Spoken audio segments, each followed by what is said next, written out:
How did this come about?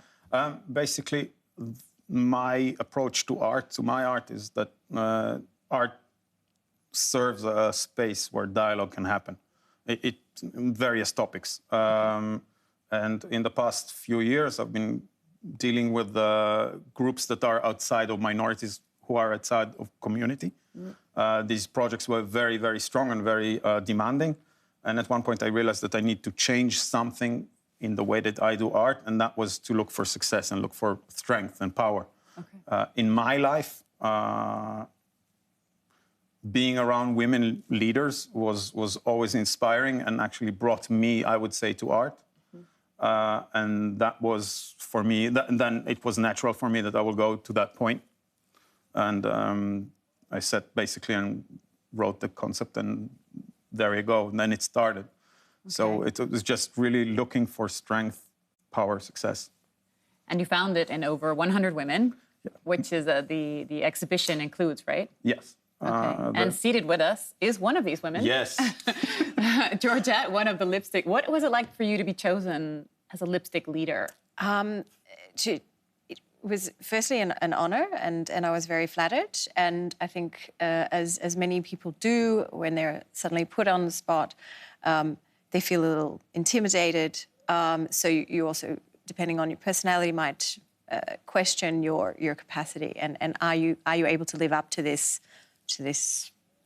new title? Yeah, indeed, which is an honourable title. And I have to say, having then sat through, and I don't recall ever having my portrait done by an artist before. It's not something that people do these days, really. Well, no, I don't. Some people mistake me for some Asian-looking celebrity, but other than that, no, it doesn't happen.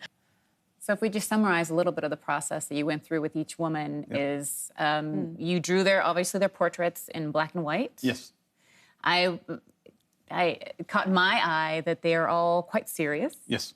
What is the reason for that? There's no smiling. I would find that hard to sit for a portrait and not smile. So in general, when people just are, and they're focused on one point in the space, they're not smiling because they're not communicating with anybody but themselves. So this is one fact. And I paint people.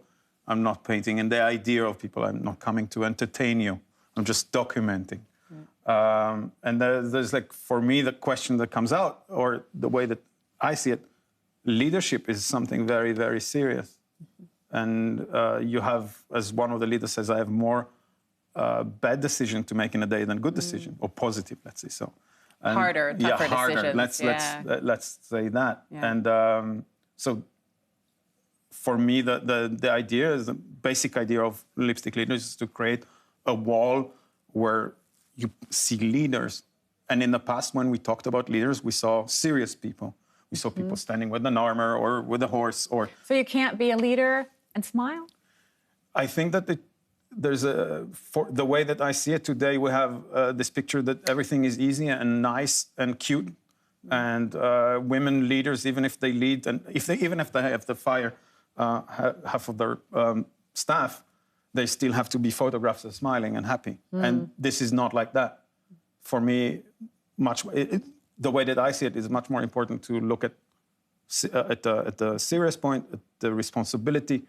There's a lot of aspects to leadership that are missing for me, and picture-wise, in today's world. So leadership is having a vision, but taking also responsibility to the vision. And yes. And why did you go with black and white and charcoal and the whole lipstick thing? So the lipstick was just a gag. In the beginning, I thought it would be nice to have this red thing. I actually didn't like the idea. Okay. The idea of putting a man puts lipstick on a leader is really. I didn't have a lot. The first series was really hard to do. It seemed to contradict a little bit this idea of seriousness and exactly. No? And but it's also a game. And since women reacted positive to the idea, I just went on with it. So why black and white? Basically, it's I try to fit myself to the project. Charcoal is very handy, very easy, and I can work with it quite fast. So I thought to myself, they will not be able to give me 2 hours, 3 hours to work with oil. I have to work fast. It has to look somewhat good. And charcoal, I can clean it everywhere as well, very fast. So it's very, very practical idea behind it. It's not, and it has to be big. I wanted the portrait to be big. Right. So they're 60 and 80. They have a massive size, and it's good. Some of the women actually declined. Some women declined the participation because the pictures are serious, or they look too serious. So there's many aspects of that, and I mean, I'm not. I don't consider myself a leader necessarily, but I know that I would struggle with, you know. Sometimes I don't even know, like, the way a photo comes out. Most of the time, I don't know, like, the way I look in photos. And you know? I think that's one of the things. I mean, I experienced that as well. It's like, is that what I look like? Okay, we need Is that what you see? Is that my nose? I mean, but what's interesting is the element of not smiling, because again, it's a little bit of art self-image, or the perspective of one's own self, and depending on your mood, your mindset, you may indeed often see yourself rather with a grin and smiling. And I have, you know, I'm from Australia, and we have a special sense of humour, and we are cracking what we think are funny jokes a lot. And then I saw myself in a portrait, remarkably serious expression on my face. But this as a participant in the project, you get to experience something that you wouldn't otherwise about yourself. And as Daniel was saying, I think in the broader scheme of things, that is more than yourself. That is about the other participants, the community that's coming together somehow. Yeah, this is which I would like to get to as well. You mentioned the broader experience. You also mentioned the bigger picture. What is the bigger picture behind the Lipstick Leader project? So the idea is actually to create to rattle or to shake up the awareness of leadership, the idea of leadership. Okay. So these leaders, they are there, they're strong. And when you see a wall full of those portraits, there's an equalizing act. Right? So walls like this were in the past also present, but then there were only men. And now you will have suddenly only women. And I didn't realize that until a friend of mine said, yes, you're totally only focusing on women. And for me, it was normal to do that. And realizing that this is why it's a topic, I think that it's not even a topic. I'm just documenting women, people who are strong, who are leading. By chance, there are women. And they are Swiss women. They're Swiss women, a lot of them, yes. Why Switzerland for this? I mean, you're originally from Israel, so yes. you could have gone back and done it there or somewhere else. So the idea was basically very open in the beginning, and I didn't know really where it would lead. But after doing a couple of portraits in my network in Zurich, I started working. I got a call. I got into contact with an organization, TFQ, and they invited me to work with them at the World Economic Forum in Davos in 2017, where I portrayed also American women, mostly American women. And then I realized that the dialogue is totally different, because the American women and the Swiss women that I painted before and in Davos spoke a totally different language. And I don't speak language of the heart, or the dialogue was different, the motivation was different. And I realized that if the topic is global, the dialogue has to be local. Even in Switzerland, so this is maybe for the next part, is that after doing 100 women from all over Switzerland, I realized that I need to focus one more time. So the next project is actually, the next step is actually to create lipstick leaders, but only for the French part, or only for Zurich. By region or cantons or... Yes. So it doesn't mean that it will always be 100 from that port, but the fact that women leaders come together and they create a space of equality, of balance. It opens a new space to talk. And women, and the thing is that that's what I like, what I really, really like about the project is that it's very, very diverse. I get excited from the diversity. I can tell. Because it's like, I mean, you have women that really, they come from totally different parts of the country. They do things that are totally different from each other, but they have usually one vision. So they have a certain kind of vision. They took responsibility. They move forward. They bring other people forward. And this is, for me, the most exciting part of it. It's just amazing. This is like this galaxy of stars. It it's is. Just, yeah.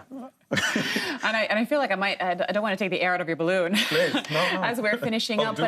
but I do understand, from what I understand, it wasn't always easy, especially to get funding and support for this kind of project. So how did you overcome these obstacles? I think this is where she also comes into play, right? Yeah. Which is appropriate that you were helped out by one of your lipstick leaders. Yeah. Just saying. So, yeah, I must. Not yeah, just one of them. To be fully transparent. Yes. It's Yeah. I'm not really. It's like artists. I mean, I don't never really think about the total picture when it comes to. I just had the feeling and I moved with it, and I never thought about the financial part until I started You wouldn't be thinking. the first. Yes, until I started thinking about the installation, and then I knew that I don't have it. I just literally don't have it, and then through connecting my network, I think you got connected again, and I must say that so the installation is being financed, and the event coming up. You were never discouraged. You never said, "Oh, this is just not going to happen." You're kidding me. You said it 100 times, or No, it's more than 5 times a day. It's an emotional project. It's a transformational project, and if I wouldn't doubt the project, I think so it's just easy. But I didn't choose to be an artist because it's easy. So around 50, I was really. I said no, I cannot do it again. And then a super lady, Carolina Miller-Mell, for example, or the editor of Annabelle says, yes, I'm in the project. And this for me, like, and then I walk for 3 weeks. I walk on air because I make an appointment with those ladies, and then you move on. So it's not. So basically, in the beginning of May, 3 friends of mine said, yes, we're supporting this. Here you have some money, and then now I can have it. But yes. And sorry. now it's actually happening on the 1st of June. So opening here in Zurich. Yes. For how long will it be open? The installation? In one location, we have the evening of the 1st of June, and throughout the day we do other setting up, and then we will probably migrate to a couple of other key locations. Maybe not the entire collection for spatial reasons, but yeah, we will move it around, and then you go on from there. Yeah. And then we'll be looking for a second installment in another couple of years, because I know this was a couple of years in the making. So no, actually, quite fast. So the goal is really in the next 5 to 3 years to have. So just a second. This lady, Geneviève, from Geneva, the lady with the glasses, she asked me, so what do you want? And I said, yeah, 1,000 pictures. Said, let's do it. And so, you know. Okay, well, if it's 1,000, we got another 900 to go. We got a little bit. I got some work ahead of us. Yes. So it's not. I'm not saying that it needs to get to 1,000, but I think that in the next 5 years, ideally, the project will grow and grow and grow. So we'll look forward to following that growth. Thank you, Daniel, so much for being with us today and for sharing this. For hosting. And Georgette, also for being here. We'll look for your portrait.